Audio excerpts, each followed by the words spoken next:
हे दोस्तों, रेडी हो जा डोरेमोन के माइंड ब्लोइंग फैक्ट्स के लिए। फैक्ट 1, डोरेमोन 22वीं सेंचुरी का रोबोट कैट है। मिशन, नोबिता की हर प्रॉब्लम सॉल्व करना।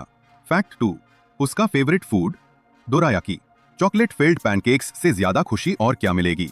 फैक्ट 3, डोरेमोन का लेफ्ट ईयर मिसिंग है क्योंकि माउस ने काट लिया। हाँ, आयरनी का level max. Fact 4, 4D pocket का magic, take copter, time machine और इन्फिनिट गैजेट्स जो नोबिता की लाइफ इजी बनाते हैं।